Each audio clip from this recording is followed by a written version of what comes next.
Security personal over action చేశాడు.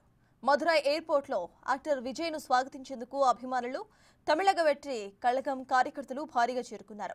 ఈ సందర్భంలో విజయ్ కు శాలువా కప్పేందుకు ఓ కార్యకర్త చాలా క్లోజ్ గా వచ్చాడు. ఆ వెంటనే అలర్ట్ అయిన విజయ్ సెక్యూరిటీ సిబ్బంది ఆ వ్యక్తిని అడ్డుకున్నాయి. కానీ ఓ సిఆర్పీఎఫ్ జవాన్ మాత్రం ఏకంగా ఆ వ్యక్తి తలపైకి తుపాకీని గురిపెట్టేశాడు.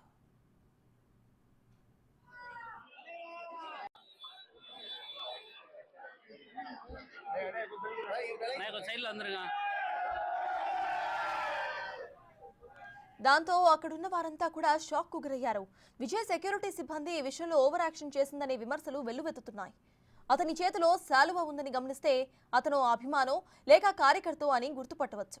కానీ సదరు సెక్యూరిటీ పర్సనల్ అవేమీ కూడా గమనించకుండా నేరుగా గన్ పాయింట్ చేయటం ఇప్పుడు విమర్శలకు దారితీస్తోంది. సైడ్